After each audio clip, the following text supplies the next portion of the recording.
Ang halimuyak ng sariwang lupa, ng bagong tabas na damo at ng mga bulaklak ng kape ay bumalot sa baryo, sa ilalim ng naglalakihang puno ng mangga, kung saan ang mga anino ay sumasayaw sa mainit na sikat ng araw. Doon na mukadkad ang pag-ibig ni na Jomar at Elsa.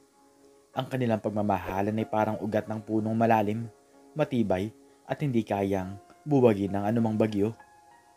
Ang ganda talaga ng tanawin dito, Jomar. Huminga ng malalim si Elsa. Ang kanyang mga mata ay nakatanaw sa malawak na bukirin na kulay ginto sa ilalim ng araw. Ang kanyang kamay ay mahigpit na nakahawak sa kamay ni Jomar. Ang init ng balat nito ay nagbibigay katiyakan. Hinigpitan ni Jomar ang hawak sa kamay ni Elsa. Ngumiti siya. Mas maganda ka, Elsa. Mas maganda pa sa sikat ng araw na yan. Naramdaman ni Elsa ang pamumula ng kanyang pisngi. Tumawa siya ng marahan. Bolero ka talaga. Alam mo naman, pangarap ko talaga makapagtapos ng kolehiyo. Ikaw din, di ba? Tumingala siya kay Jomar. Ang kanyang mga mata ay puno ng pag-asa. Magkasama tayong magtatapos, magtatrabaho, magpapakasal. Aalagaan natin ang mga magulang natin tapos bibigyan natin sila ng magandang buhay. Oo naman, Elsa. Malambing na tugon ni Jomar. Hinaplos niya ang buhok ng dalaga. Yan din ang pangarap ko, ikaw at ako. Magkasama, wala nang iba. Ang kanyang boses ay tila pangako, isang sumpa sa ilalim ng nag-iisang mangga na saksi sa kanilang mga pangarap. Ngunit ang pangarap na iyon ay unti-unting lumabo, parang ulap na tinangay ng hangin. Ang mga magulang nila Jomar at Elsa, parehong nakasadsad sa kahirapan, ay hindi na kayang tustusan ang kanilang mga pag-aaral. Ang lupa ay hindi na ganoong nagbubunga at ang mga ani ay sapat lamang para sa kanilang pangaraw-araw na pagkain. Paano na to, Jomar? Bumuntong hininga si Elsa. Ang kanyang balikat ay bumagsak. Ang kanyang mga mata na dati puno ng liwanag ay ngayoy nabalutan ng lungkot. Hindi ko na yata kayang ipagpatuloy. Ang sabi ni nanay, wala na raw talaga. Kahit anong pilit wala. Napaupo si Jomar sa gilid ng batis. Ang kanyang mga daliri ay naglalaro sa tubig. Ganoon din sa amin, Elsa. Ang hirap. Gusto ko sana magtrabaho pero saan? Wala naman trabaho sa atin. Ang kanyang boss ay puno ng pagkadismaya. Pero hindi tayo pwedeng sumuko, Jomar. May paraan pa. Kung hindi tayo makapag-aral dito, baka sa ibang paraan. Naalala mo ba si Aling Nena? Nakapag-abroad siya, di ba? Ang laki ng ipinapadala niya sa pamilya niya. Baka yun ang sagot. Bumalik ang tingin ni Jomar kay Elsa. Ang kanyang muka ay nagpakita ng pagtataka. Mag-a-abroad ka? Paano? Wala tayong kamag-anak doon at delikado. May mga balita ng mga naloloko. Alam ko, Jomar, pero anong magagawa natin? Ang mga kamay ni Elsa ay nag-cruise sa kanyang dibdib. Ang kanyang mga labi ay nanginginig. Hindi ko kayang makita ang mga magulang natin na nahihirapan. Hindi ko kayang makita na wala tayo kinabukasan. Kung dito lang tayo, magkakasya lang tayo sa hirap. Pero, paano ako? Tanong ni Jomar, ang kanyang boss ay bahagyang nanginginig. Iiwan mo ako dito? Paano ang mga pangarap natin? Hindi kita iiwan, Jomar. Mariing sabi ni Elsa. Lumapit siya kay Jomar at tinawakan ang kanyang muka. Babalik ako, na mas matatag, mas mayaman. Ipapadala ko sa iyo ang lahat ng kailangan mo, ang lahat ng kailangan ng pamilya natin. Magtatrabaho ako ng gusto. Ito ang paraan para matupad natin ang pangarap natin, kahit na sa ibang paraan. Niyakap ni Jomar si Elsa ng mahigpit. Naramdaman niya ang init ng katawan ng dalaga. Pangako mo yan, Elsa. Pangako mo na babalik ka. Pangako, bulong ni Elsa. Ang kanyang mga mata ay nakapikit. Ang kanyang puso ay puno ng pag-asa at takot. Ang pag-alis niya ay isang malaking hakbang. Isang pagtalon sa kawalan. Ngunit para sa pag-ibig at pamilya, handa niyang suugin ang lahat. At sa ganoon, sa isang madaling araw, bit-bit ang isang lumang bag at ang pangako ng pag-ibig. Sumakay si Elsa sa bus patungong Maynila. Ang kanyang mga mata ay nakatanaw sa papalayo nilang baryo, sa mga puno ng mangga, at sa bukid na saksi sa kanilang mga pangarap. Hindi niya alam na ang kanyang paglalakbay ay hindi lamang magbabago sa kanyang buhay, kundi pati na rin sa puso ng taong kanyang iniwan. Ang busina ng mga sasakyan ay tila orkestra ng kaguluhan. Ang amoy ng usok at alikabok ay bumabalot sa hangin. Bumaba si Elsa mula sa bus. Ang kanyang luma at kupas na bag ay mahigpit na nakakapit sa kanyang kamay. Ang kanyang mga mata ay nanlaki sa pagkamangha at takot. Ang Maynila ay isang higante, isang halimaw na bumubulaga sa kanya. Ikaw ba si Elsa de la Cruz? Isang babaeng nakasuot ng uniforme ang lumapit. Ang kanyang ngiti ay tila nababalutan ng pulbos. Ang kanyang mga mata ay matalim, tila sinusuri ang bawat hibla ng pagkatao ni Elsa. Opo, nanginginig na sagot ni Elsa. Ang kanyang boses ay halos hindi marinig sa ingay ng trapiko. Ako nga po, pupunta po ba tayo sa agency? Tara na, Iha. Marami naghihintay sa'yo. Ngumiti ang babae, ngunit ang kanyang mga mata ay nanatiling walang emosyon. Dito ka na magsisimula ng bagong buhay mo. Isang buhay na masagana, malayo sa kahirapan. Naglakad sila sa gitna ng mataong kalsada. Ang bawat takbang ni Elsa ay mabigat, puno ng pag-asa at pangamba. Pagdating sa isang lumang gusali, umakyat sila sa ikalawang palapag. Ang loob ng agency ay puno ng mga taong naghihintay. Ang iba ay may ngiti sa labi. Ang iba naman ay may pag-aalala sa muka. Umupo ka muna dyan, Elsa. Tatawagin ka na lang namin. Itinuro ng babae ang isang upuan sa sulok. Magpahinga ka muna. Alam kong malayo ang pinanggalingan mo. Umupo si Elsa, ang kanyang puso ay kumakabog sa kanyang dibdib. Pangarap niya ito. Sa wakas, magbabago na ang buhay niya. Makakatulong na siya sa kanyang pamilya. Ilang sandali pa, isang lalaking nakasuot ng mamahaling barong ang lumapit sa kanya. Ang kanyang ngiti ay malapad, ang kanyang boses ay malambing, tila nagtatago ng lihim. Ikaw ba si Binibini Elsa de la Cruz? Lumapit ang lalaki, inabot ang kanyang kamay para makipagkamay.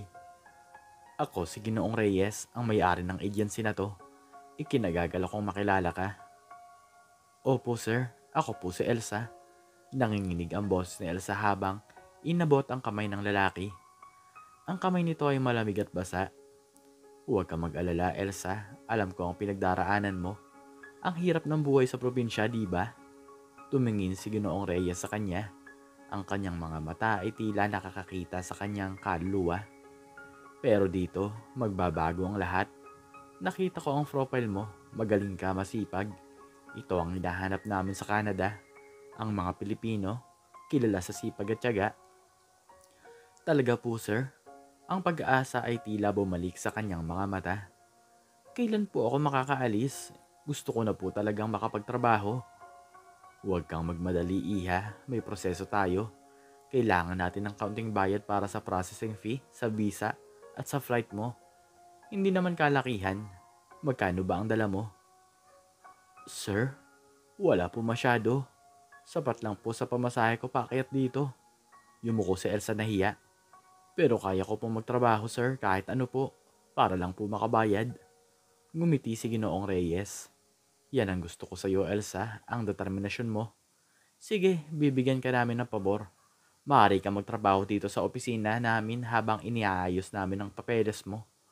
Para may panggastos ka rin at para makaipon ka para sa mga bayarin. Okay ba sa'yo? Opo, sir. Maraming salamat po. Ang kanyang puso ay tila tumalon sa tuwa. Ito na nga ang pagkakataon niya. Ilang araw ang lumipas, nagtatrabaho si Elsa sa agency. Naglilinis ng opisina, nag-aayos ng mga papeles. Araw-araw sinasabi sa kanya ni Ginoong Reyes na malapit na ang kanyang visa. Malapit ang kanyang flight. Ngunit walang nangyayari. Ang kanyang mga tanong ay sinasagot lamang ng mga pangako. Sir, kailan po ba talaga ang alis ko? Tanong ni Elsa isang hapon. Ang kanyang boses ay puno ng pag-aalala. Ang tagal na po kasi. Namimiss ko na po ang pamilya ko. Elsa, huwag kang mainip. Sagot ni Ginoong Reyes, abala sa pagtingin sa kanyang telepono. May kaunting problema lang sa papeles mo. Alam mo naman, mahigpit sa Canada. Pero ayos na yan. Kailangan mo lang magdagdag ng kaunting pera para sa express processing para mapabilis. Magkano po ulit, sir? Naramdaman ni Elsa ang panlalamig ng kanyang tiyan. Ang kanyang naipon ay halos wala na. Mga 10,000 lang, Iha. Maliit na halaga para sa kinabukasan mo. Ngumiti si Ginoong Reyes. Kapag naibigay mo yan, sigurado sa isang linggo, lilipad ka na. Pero sir, wala na po akong pera. Paano po yan? Kung ganoon, mag-isip ka ng paraan, Elsa. Marami pa dyan ang gustong umalis. Kung hindi mo kayang magbayad, edi hindi ka makakaalis. Simple lang. Ang mundo ni Elsa ay tila gumuho. Ang mga pangako ay naging abo. Sa desperasyon, hiniram niya ang pera ng kanyang kamag-anak sa Maynila. Ibinigay niya kay Ginoong Reyes. Ngunit isang linggo ang lumipas, 2 linggo, 1 buwan, walang tawag, walang text. Elsa, narinig mo ba ang balita? Tanong ng isang kasamahan niya sa agency, si Aling Nena, isang matandang babae na matagal na rin doon. Umalis na raw si Ginoong Reyes, naglaho. Ang agency, sarado na. Ano po? Ang kanyang boss ay tila isang bulong. Paano po yan? Ang pera ko, ang visa ko.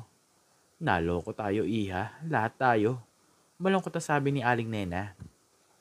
Sindikato pala sila. Ang dami ng naloko. Wala tayong magagawa. Wala na ang mga papeles. Wala na ang pera. Ang kanyang mga tuhod ay nanghina. Napaupo si Elsa sa sahig. Ang kanyang mga kamay ay nakahawak sa kanyang ulo. Ang kanyang mga pangarap ay tila bula na pumutok sa hangin. Niloko siya. Pinagsamantalahan ang kanyang kawalang muwang. Walang pera, walang tirahan, at puno ng takot. Hindi niya magawang ipaalam ang kanyang kalagayan sa kanyang pamilya at kay Jomar. Ang kahihiyan ay mas mabigat pa sa gutom na nararamdaman niya. Ano na ang gagawin ko? Bulong ni Elsa sa kanyang sarili. Ang kanyang mga luha ay umagos sa kanyang pisngi. Paano ako babalik sa probinsya? Wala na akong pera. Wala akong matutuluyan. Anong sasabihin ko kay Jomar, sa nanay at tatay ko? Sa loob ng isang araw, nagpalaboy-laboy si Elsa. Natulog sa parke, kumain ng tirang pagkain. Ang kanyang mga kamay na sanay sa paghawak ng araro at paggatas ng kalabaw ay ngayon abala sa pagmamakaawa. Isang araw habang naglalakad siya sa isang kalsada, nakita niya ang isang karatula. Kailangan ng kasambahay. Miss, kailangan mo ba ng trabaho? Tanong ng isang babae, ang kanyang mukha ay may bakas ng pagod. Kailangan ng kasambahay sa bahay ng amo ko. Malaking bahay, malaki ang sahod, may matutuluyan ka pa. Tumingala si Elsa, ang kanyang mga mata ay puno ng pag-asa. Talaga po, kahit ano po, basta may trabaho. Halika, sumama ka sa akin, baka sakaling matanggap ka. At sa ganoon napunta si Elsa sa isang malaking mansyon sa Makati. Ang kanyang buhay ay naging isang madilim na anino ng dating siya.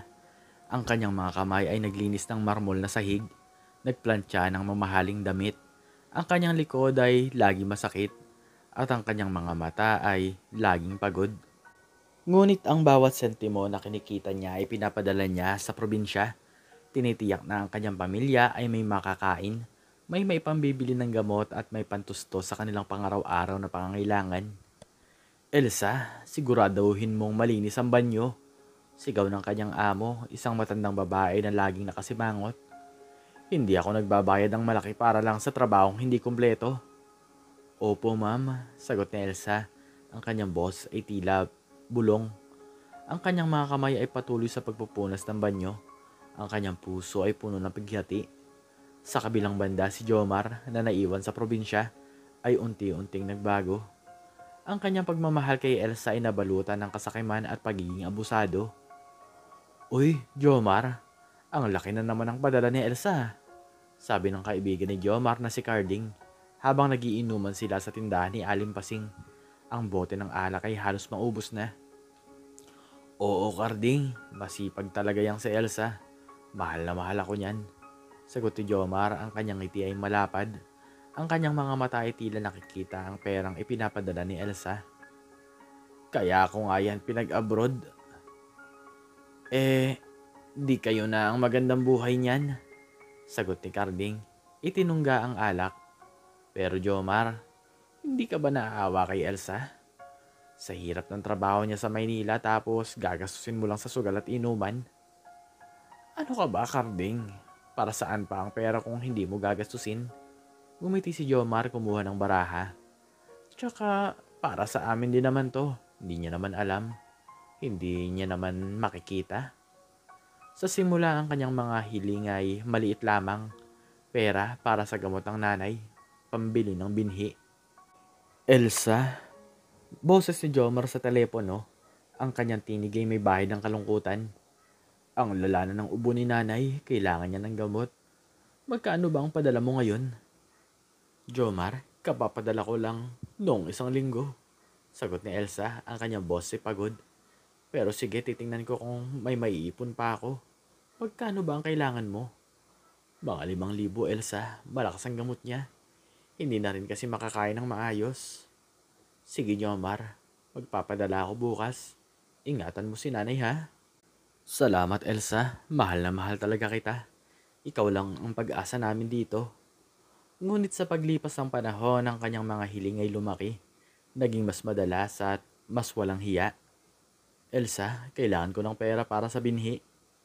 Malapit ng anihan. Kung wala tayong binhi, wala tayong aanihin. Pero Jomar, kakapadala ko lang ng pantuition ng kapatid mo. Sagot ni Elsa. Wala na akong pera, hindi pa ako sumasahod. Elsa, hindi mo ba naiintindihan? Kung wala tayong binhi, wala tayong kakainin. Magkano bang kailangan? 10,000? 10,000, Jomar? Hindi ko pa nakikita ang ganong kalaking pera sa isang sahod. Sige na, Elsa, kahit mangutang ka muna. Babayaran mo rin naman yan kapag sumahod ka na, diba? Para sa pamilya natin to. Napakagatlabi si Elsa. Sige, Jomar, titingnan ko kung saan ako makakautang. Ang hindi alam ni Elsa, ang bawat padala niya ay ginagamit lamang ni Jomar sa kanyang lumalalang bisyo, sugal inuman, at iba pang masasamang gawain. Talo na naman ako, Karding, sigaw ni Jomar. Tinapon ang baraha sa mesa. Ang malas talaga, wala na akong pera. E di, magpadala ka ulit kay Elsa. Manghingi ka ulit ng pera sa kanya. Sabi ni Carding ngumisi. Hindi naman nauubusan niya ng pera. Oo nga, tawagan ko nga ulit. Kinuha ni Jomar ang kanyang cellphone. Elsa, kailangan ko ng pera. Kailangan ko ng puhunan sa negosyo. Ito na talaga ang pag-asa natin para yumaman. Negosyo, Jomar? Anong negosyo? Basta, malaki to, Elsa. Kailangan ko ng 30,000. Para sa'yo rin naman to, di ba?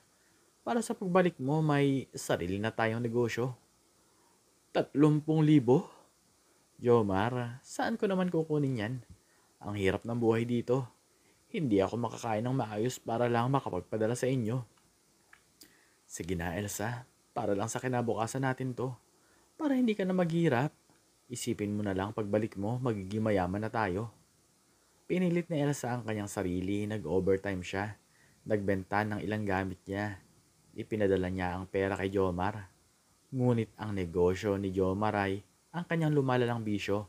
Ang pera na pinaghirapan ni Elsa sa paglanghap ng alikabok at pagtitiis sa pangaapi ay ibinubulsa lamang ni Jomar para sa kanyang sariling kaligayahan habang patago siyang nakikisama sa ibang babae. Ang ganda mo talaga, Ana, sabi ni Jomar, hinaplos ang pisngi ng isang babae habang nasa isang liblib na sulok ng baryo. Ang sarap talaga sa pakiramdam na kasama ka. Wala yun, Jomar. Bulong ni Ana, ang kanyang mga mata ay nakatingin kay Jomar. Basta masaya ka. Alam ko namang mas mahal mo ako kaysa sa babaeng yan na nasa Maynila. Siyempre naman, bulong ni Jomar. Nilapit ang kanyang mukha kay Ana. Ikaw ang mahal ko, ikaw ang para sa akin. Ang kanyang mga pangako kay Elsa ay naging mga salitang walang laman. Jomar, kailan ko kaya kayo makikita? Tanong ni Elsa sa telepono, ang kanyang boses ay puno ng pangungulila. Ang tagal ko na dito, gusto ko nang umuwi.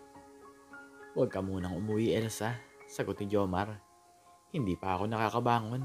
Kailangan mo pa akong tulungan. Hindi pa sapat ang pera natin. Kapag nakaluwag na ako, susunduin kita dyan. Pero Jomar, ang hirap. Hirap na ako dito. Ang sakit na ng katawan ko. Gusto ko munang magpahinga. Konting tiis pa, Elsa, para sa kinabukasan natin to, di ba? Para sa mga pangarap natin. Ang pag-asa ni Elsa na makauwi ay unti-unting naglaho. Ang kanyang pagkatao ay unti-unting naglaho. Siya ay naging isang makina ng pagtatrabaho. na ang tanging layunin ay ang makapagpadala ng pera. Ang kanyang puso ay puno ng pagod at bighati. Bawat araw ay pare-pareho. Gumising, magtrabaho, magpadala ng pera at matulog. Ang kanyang mga pangarap ay naging mga bangungot. Ang kanyang pagmamahal ay unti-unting napapalitan ng matinding pagod. Ang bawat sentimo na kanyang ipinapadala ay tila nagpapabigat sa kanyang kaluluwa. Ang kanyang mga mata ay walang buhay. Ang kanyang mga ngiti ay pilit.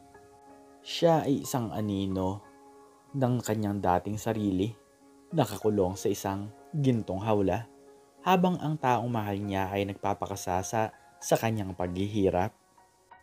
Ang amoy ng sariwang lupa, ng basa-basang damo pagkatapos ng ulan ay bumalot sa bus.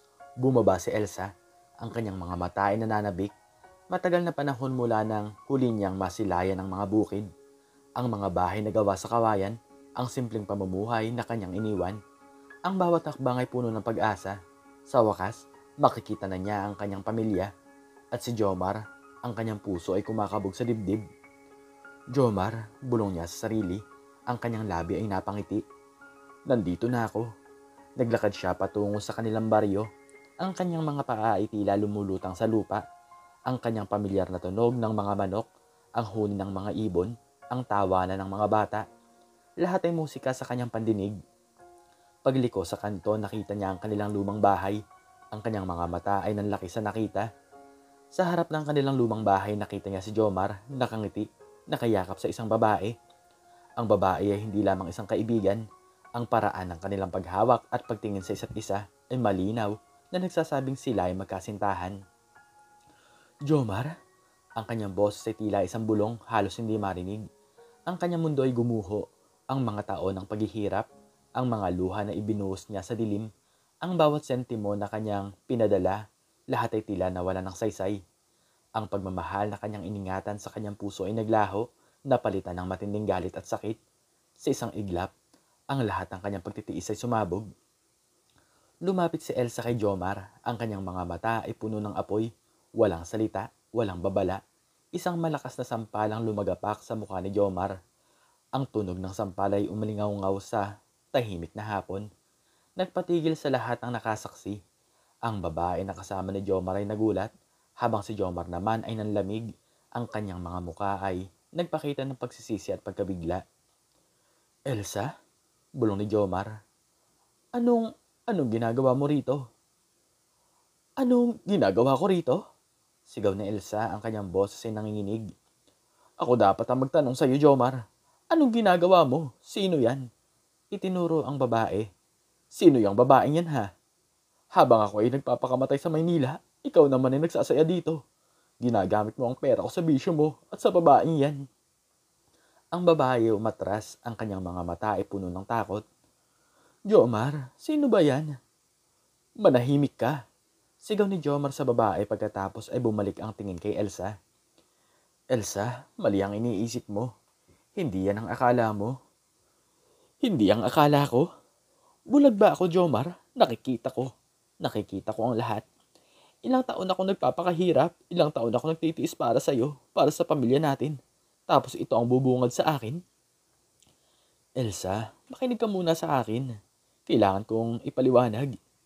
Hindi yan ang akala mo. Si Ana, kaibigan ko lang yan. Nag-uusap lang kami. Kaibigan? Niyayakap mo ang kaibigan mo? Hinahalikan mo ang kaibigan mo? Sa harapan pa ng bahay natin? Ang kapal ng mukha mo, Jomar. Ang kapal ng mukha niyong dalawa. Elsa, kalma. Hindi ganyan ang nangyari.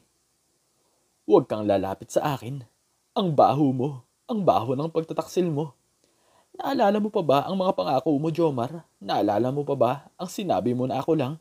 Na ako lang ang mahal mo? Na maghihintay ka sa akin? Naalala ko, Elsa. Kaya nga nandito ako, diba? Naghihintay ako sa'yo. Naghihintay?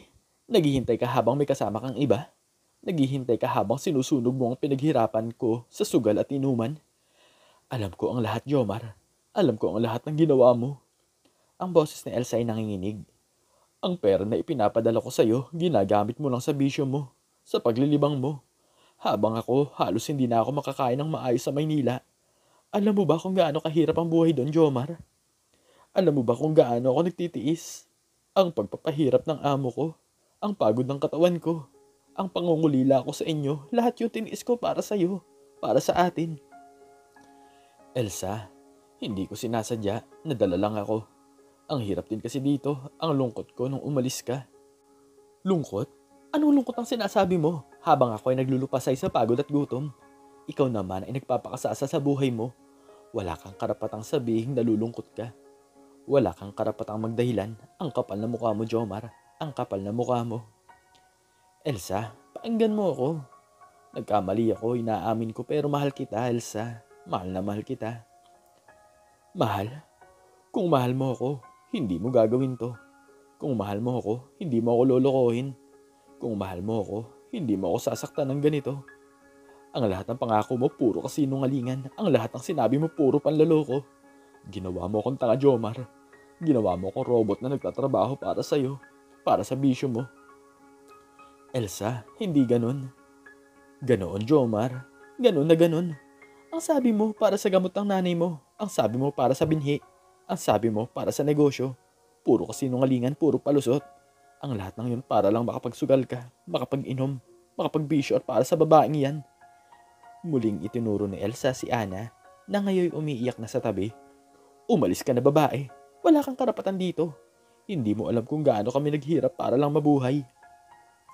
Elsa, huwag mong idamay si Ana. Wala siyang kasalanan dito. Wala? Wala siyang kasalanan? Anong ibig mong sabihin? Kasama mo siya. Niyayakap mo siya. Ginagamit mo ang pinaghirapan ko para sa kanya. Tapos sasabihin mong wala siyang kasalanan? Ang galing mo, Jomar. Ang galing-galing mong manloko. Elsa, pakiusap. Bigyan mo pa ako ng pagkakataon. Pakinggan mo naman ako. Patawarin mo ako, Elsa. Nagmamakaawa ako. Nagkamali ako. Patawarin? Sa tingin mo, sa dami ng sakit na ibinigay mo sa akin, madali lang kitang patawarin. Sa tingin mo, babalik pa ako sa'yo pagkatapos ng lahat ng to. Ang laki ng utang mo sa akin, Jomar, hindi lang sa pera. Utang mo sa akin ang mga luha ko. Ang pangarap ko na sinira mo. Elsa, nagkamali nga ako, alam ko yun. Pero handa akong magbago. Handa akong bayaran ng lahat ng utang ko. Handa akong gawin ng lahat para lang mapatawad mo ako. Huli na ang lahat, Jomar. Huli na ang lahat. Ang pagmamahal ko sa'yo wala na. Wala na kasama ng mga pangarap ko na sinira mo. Ikaw pala ang magiging pahamak ko. Elsa, huwag mo sabihin yan. Mahal na mahal kita. Hindi ko kaya mawala ka. Hindi mo kaya? Ako, Jomar, sa tingin mo. Kaya ko ang ginawa mo sa akin. Sa tingin mo, madali lang ang makita ko ang taong pinaghirapan ko. Ang taong pinagkatiwalaan ko. Na niloko lang ako. Ang sakit, Jomar. Ang sakit-sakit. Napakagatlabi si Jomar, hindi makasagot. Ang kanyang mga mata ay nakatingin sa sahig. Tumingin ka sa akin, Jomar. Sigaw ni Elsa. Tumingin ka sa akin at sabihin mo sa akin, sa aking muka, na hindi mo ko niloko. Sabihin mo sa akin na hindi mo ginamit ang pera ko sa bisyo mo. Sabihin mo sa akin na hindi mo ako ipinagpalit sa babaeng yan. Elsa, nagkamali ako. Patawad. Patawad. Ang patawad mo, Jomar, ay wala silbi. Hindi nito kayang burahin ang sakit na nararamdaman ko.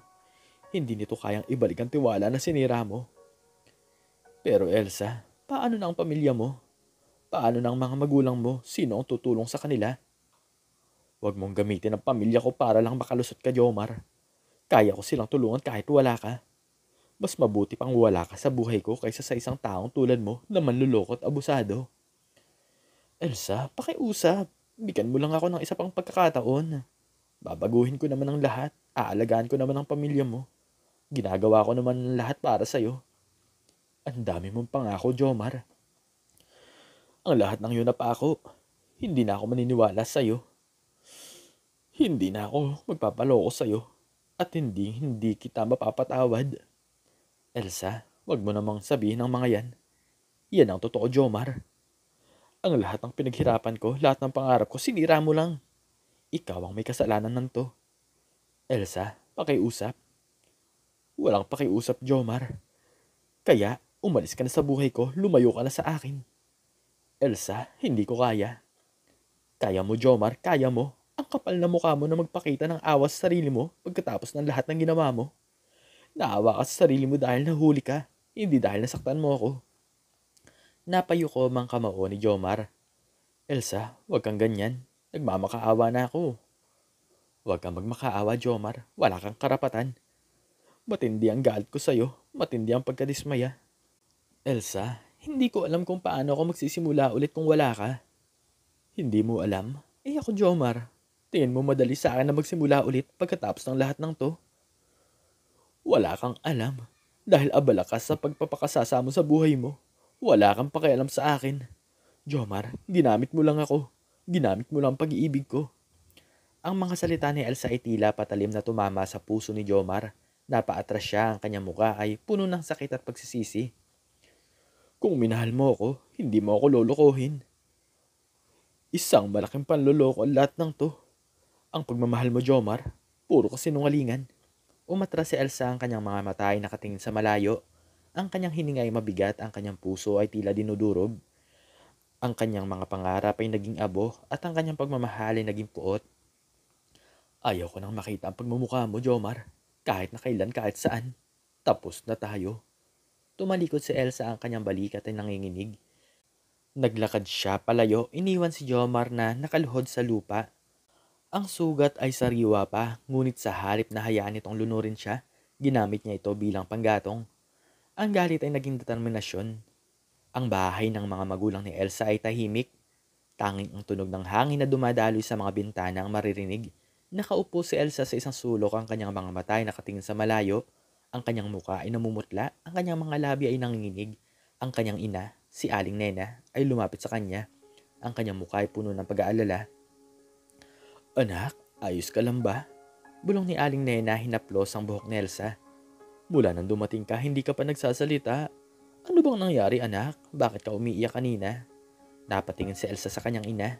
Ang kanyang mga mata ay puno ng luha. Nay, si Jomar po. Hindi niya kayang ipagpatuloy. Anong nangyari kay Jomar, anak? May ginawa ba siyang masama sa'yo? Nay, niloko niya po ako. Nakita ko po siya, may kasama po siyang ibang babae sa harapan pa po ng bahay namin. Napatakay pang bibig ni Aling Nena. Diyos ko, anak, totoo ba yan? Ang dami mong sakripisyo para sa kanya. Oo, nanay, totoo po. Lahat ng pinaghirapan ko, lahat ng mga inipon ko, ginamit niya lang po sa bisyo niya, sa sugal, sa inuman, at sa babaeng yon.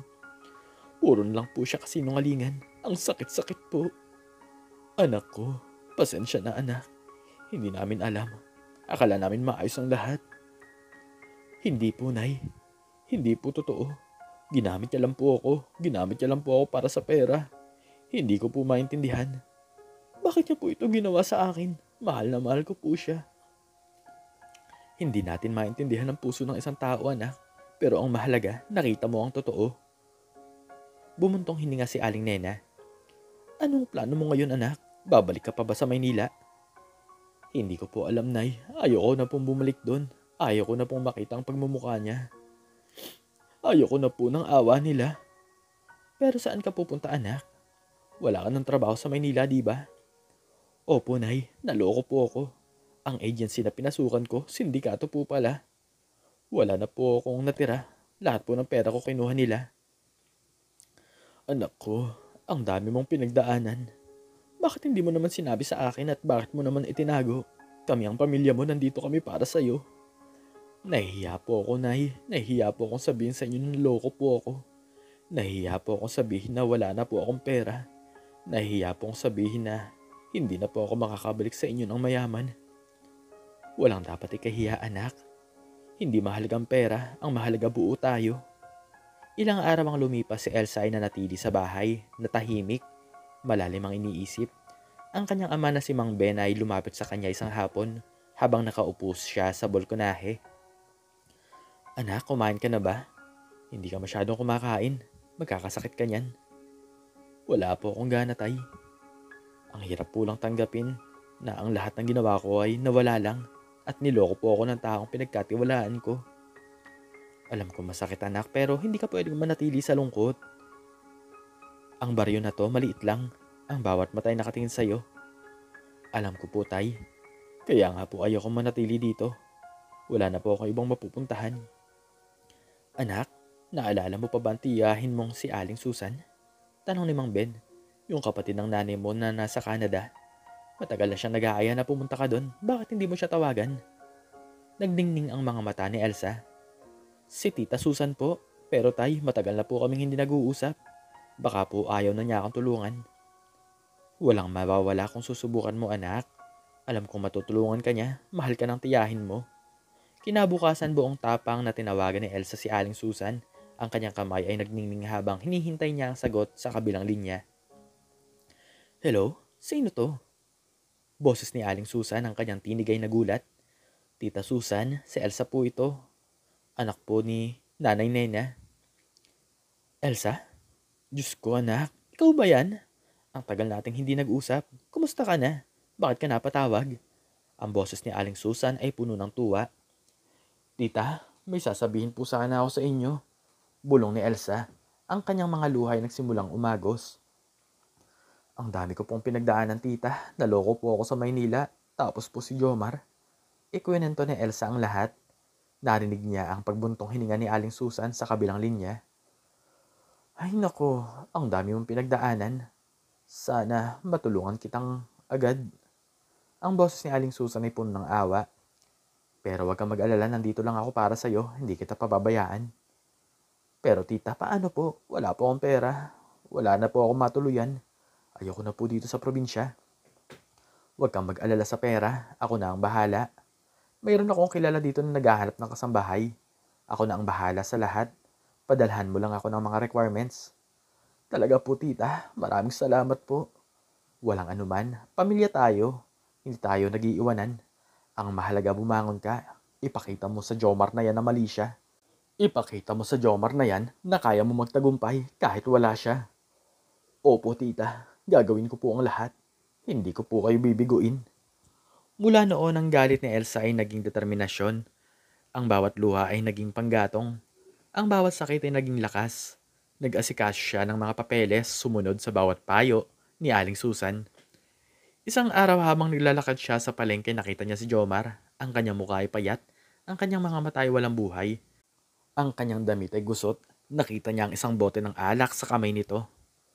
Jomar? Napatingin si Jomar kay Elsa. Elsa? Bumalik ka. Patawarin mo ako, Elsa. Nagkamali ako. Hindi sumagot si Elsa. Tiningnan niya lang si Jomar. Ang kanyang mga mata ay walang emosyon. Ang sakit ay naroon pa rin, ngunit hindi na ito bumabalot sa kanya. Elsa, nagmamakaawa ako. Bigyan mo ako ng isa pang pagkakataon, babaguhin ko ang lahat. Titigilan ko ang bisyo ko.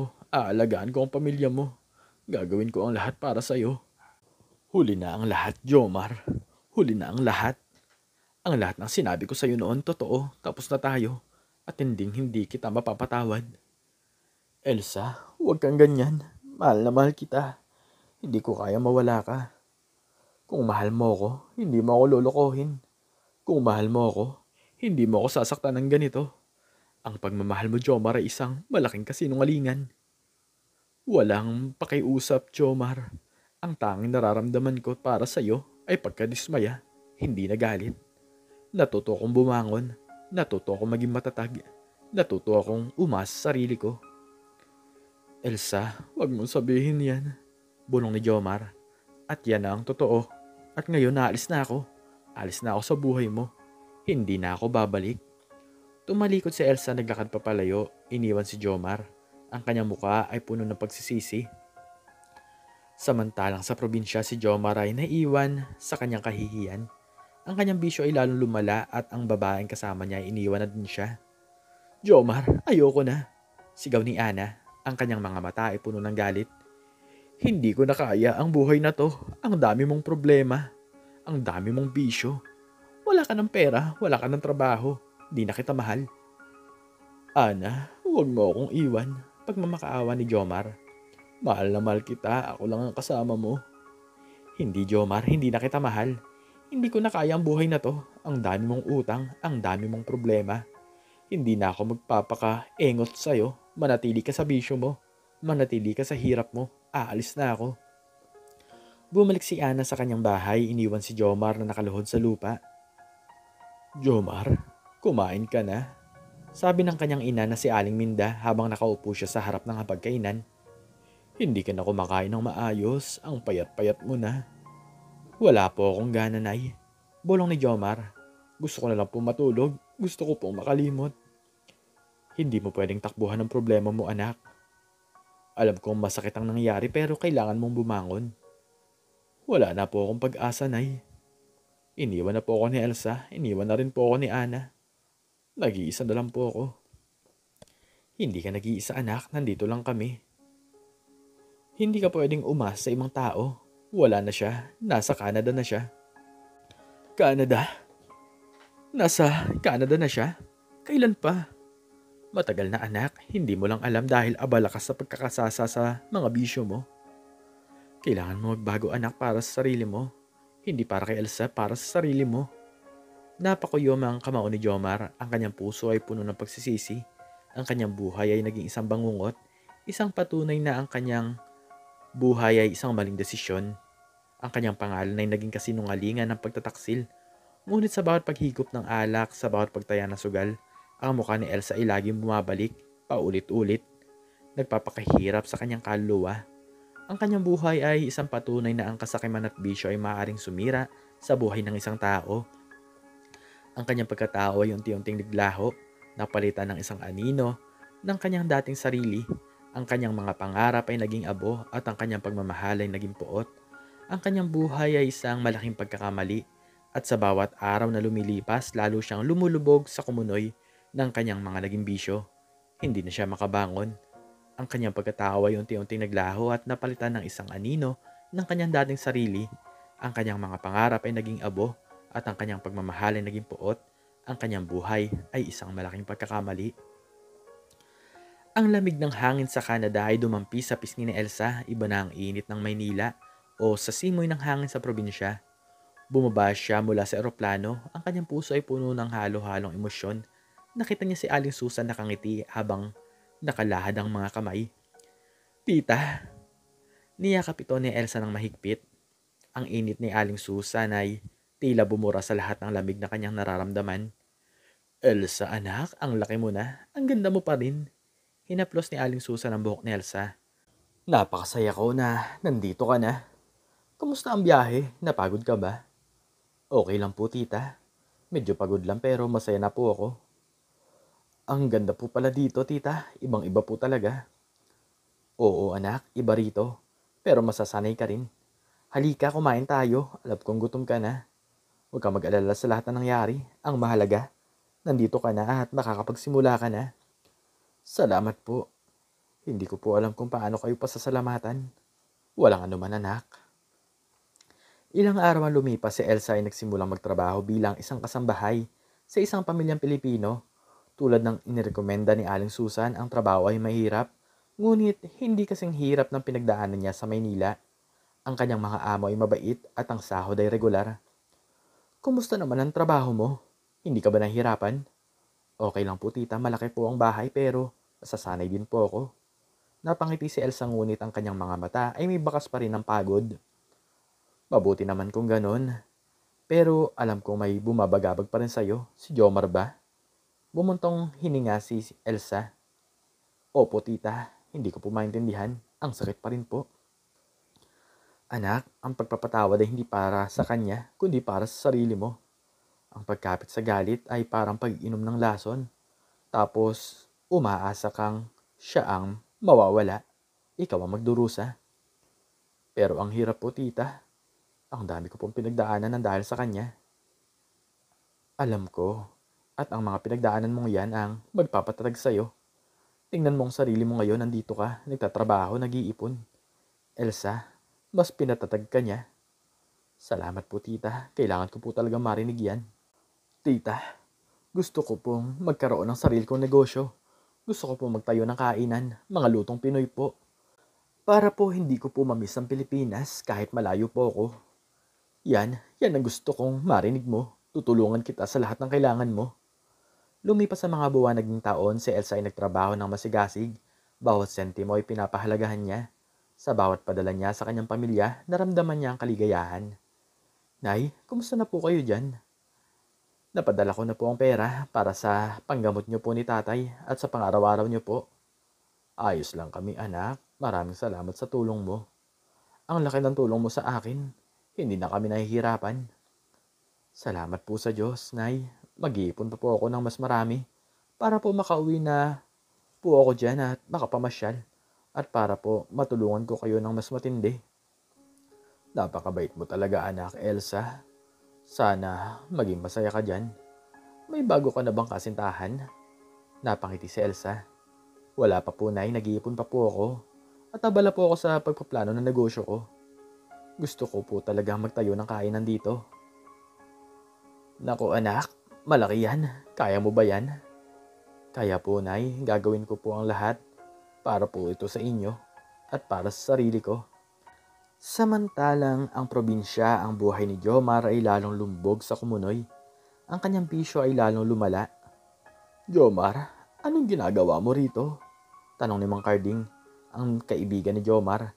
Habang nakita niya itong nakahiga sa gilid ng kalsada lasing. Umuwi ka na, nag-aalala na ng nanay mo. Pabayaan mo ako, Carding, sigaw ni Jomar. Wala kang pakialam, lahat kayo, wala. Jomar, magbago ka na. Kawawa naman ang nanay mo. Si Elsa matagumpay na, alam mo ba yon? Habang ikaw nandito, nagpapakalasing. Si Elsa, wala akong pakialam sa kanya, sinira niya ang buhay ko. Anong sinira niya ang buhay mo? Ikaw ang sumira sa buhay mo, Jomar, ikaw ang pabaya. Si Elsa nagpapakahirap tapos niloko mo lang. Sa tingin mo, sino ang may kasalanan dito? Umalis ka na, Carding. Ayaw ko nang marinig ang kahit na anong tungkol sa kanya. Sige, Jomar, bahala ka sa buhay mo. Tumalikod si Carding at nagpakalayo. Elsa, handa ka na ba? Tanong ni Aling Susan, ang kanyang mukha ay puno ng tuwa. Nasa harap sila ng bagong bukas na kainan ni Elsa. Ang lutong Pinay ni Elsa ay nakasulat sa karatula. Ito na po, tita. Hindi po ako makapaniwala. Totoo po ba to? Totoo yan, anak. Pinaghirapan mo yan. Ang dami mong ipinagpaliban. Ngayon, aanihin mo na ang bunga ng paghihirap mo. Salamat po talaga. Kung wala po kayo, hindi ko po ito magagawa. Huwag mong sabihin yan. Huwag mong kalimutan ang pinanggalingan mo at huwag mong kalimutan ang mga aral na natutunan mo. Opo, tita. Hindi po. Dumating ang unang customer, isang matandang babae, Pilipina. Magandang araw po, bati ni Elsa. Ang kanyang ngiti ay malapad. Ano po ang order nyo? Naku, ang bango naman dito. Parang nasa Pilipinas ako ah. Gusto ko ng adobo at sinigang na baboy, tsaka pakihanda na rin ako ng halo-halo. Sige po, sandali lang po. Ang kanyang puso ay puno ng kagalakan. Ang kanyang negosyo ay lumago at sa kalaunan nagbukas pa siya ng iba pang branch. Naging matagumpay si Elsa. Natuto siyang magtiwala ulit. Ang kanyang puso ay napuno ng kapayapaan at pagpapatawad. Pagpapatawad sa sarili sa pagiging biktima. At pagpapatawad kay Jomar. Hindi dahil sa nakalimutan na niya ang sakit kundi dahil sa nauunawaan niya ang pagkapit sa galit ay pipigil sa kanyang paglago. Elsa, ang laki na ng negosyo mo. Sabi ng isang kaibigan niya si Sarah habang nag-uusap sila sa isa sa mga branch ng kainan ni Elsa. Ang dami mo ng branch, ang galing-galing mo. Salamat, Sarah. Gusto ko pang lumago, gusto ko pang makatulong sa mas maraming tao. Gusto ko magbigay ng trabaho sa mga kababayan natin dito. Napakabait mo talaga, Elsa, hindi ka nagbago. Ang sikat ng araw ay sumisinag sa malaking bintana ng opisina ni Elsa. Bumubuo ng gintong liwanag sa makintab na mesa. Nakaupo si Elsa sa kanyang upuan, ang kanyang mga mata ay nakatanaw sa abot-tanaw sa mga gusali ng syudad na tila umabot sa kalangitan. Ang kanyang kainan, na lutong Pinay ni Elsa, ay matagumpay na. Mula sa isang maliit na pangarap, ito ay naging isang kadena ng restaurant na ipinagmamalaki ang lasa ng Pilipinas sa puso ng Canada. Ma'am Elsa, nandito na po ang financial report para sa buwan na to. Ang boses ni Mark, ang kanyang operation manager, habang inilalapag ang kanyang folder sa kanyang mesa. Ang kanyang mukha ay puno ng paghanga. Ang laki na naman ng benta natin. Lumalagpas na po tayo sa target. Binalikan ni Elsa si Mark, ang kanyang ngiti ay payapa. Magandang balita yan, Mark. Pinaghirapan natin yan. Ang bawat isa sa atin ay may ambag dyan. Pero hindi lang ito tungkol sa benta, di ba? Ito ay tungkol sa kung paano natin masisilayan ang bawat ngiti ng customer na nakakaramdam ng pagkakabahay sa bawat subo. Tama po kayo, ma'am. Naalala ko pa noong una tayong nagbukas. Maliit lang po pero ang dami na agad na nagmamahal sa inyo.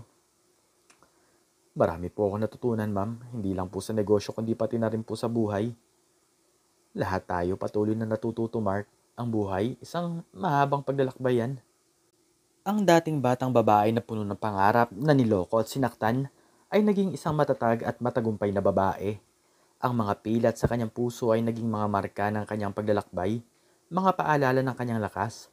Siya ay isang phoenix na bumangon mula sa abo ng kanyang nakaraan, mas maganda at mas malakas kaysa dati. Ang ganda ng buhay, no, tita? Ang dami nating pinagdaanan pero eto tayo, puno ng pag-asa. Oo naman, ang ganda ng buhay. Isang kwento ng pagbangon, isang kwento ng katatagan, isang kwento ng pagpapatawad. Tita, naalala niyo pa po ba yung sinabi niyo sa akin noon na ang pagpapatawad ay hindi lang para sa kanya, kundi na rin para sa sarili ko? Oo, naaalala ko. Ngayon po, mas naintindihan ko na po yun. Ang pagkapit sa galit talagang pipigilan ka. Ang pagpapatawad, nagpapalaya yon. Hindi ko man makakalimutan ng sakit pero hindi na po ako nakakulong. Yan ang mahalaga, ang kalayaan ng puso, ang kalayaan ng isip. At alam niyo po, tita, ang tunay na kayamanan ay hindi lang pala sa pera. Oo, malaki ang naitutulong ng pera sa akin. Pero ang tunay na kayamanan ay ang integridad, ang katatagan, ang kakayahang muling bumangon anuman ang hamon ng buhay. Tama ka, napakatama mo. Napakasaya ko para sa iyo, Elsa. Ang dami mong natutunan, ang dami mo nang pinatunayan. Salamat po. Lumabas sila ng opisina at bumaba sa restaurant. Ang ingay ng tawanan, ang amoy ng masasarap na pagkain at ang mga ngiti ng mga customer. Lahat ay nagpapatunay sa tagumpay ni Elsa. Elsa, ang sarap talaga ng sinigang mo. Sabi ng isang babae puno ng saya. Parang luto ng nanay ko sa Pilipinas. Ang laking ginhawa sa puso. Salamat po, ma'am. Yan po ang gusto naming marinig. Yan po ang misyon namin dito. Napakabait mo talagang bata ka at napakasipag. Salamat po, ma'am. Ang kwento ni Jomar at Elsa ay hindi lamang tungkol sa pag-ibig at pagtataksil, kundi tungkol na rin sa kasiyahan ng isang tao na bumangon mula sa madilim na kabanata ng kanyang buhay. Si Elsa ay naging simbolo ng pag-asa para sa mga nasasaktan. Nagpapatunay na ang tunay na kapangyarihan ay nasa kakayahang harapin ng mga hamon at bumuo ng isang mas maliwanag na bukas. Si Jomar naman ay nanatiling isang paalala ng kung paano ang kasakiman at bisyo ay maaaring sumira sa isang tao. Sa huling pagtingin ni Elsa sa kanyang sarili sa salamin, nakita niya hindi lamang ang kanyang pisikal na pagbabago, kundi pati na rin ang lalim ng kanyang kaluluwa. Ang kanyang mga mata na dating puno ng lungkot at luha ay ngayon nagliliwanag sa kapayapaan at karunungan. Ang kanyang kwento ay isang testamento ng katatagan ng espiritu ng tao na kayang lampasan ng anumang pagsubok basta't may pananampalataya sa sarili at sa kapangyarihan ng pagpapatawad. Ang kanyang puso ay puno ng pasasalamat at ang kanyang buhay ay isang bukas na aklat ng tagumpay at pagbangon. Ikaw, anong natutunan mo sa istoryang ito? Makikicomment naman sa baba kung ano ang iyong natutunan. At hanggang dito na lamang po nagtatapos ang aking istorya at sana po ay nagustuhan nyo to. Please like, share, and subscribe. And click the notification bell para palagi po kayong updated sa mga bago ko pong istorya. Muli ay maraming salamat po at God bless us all.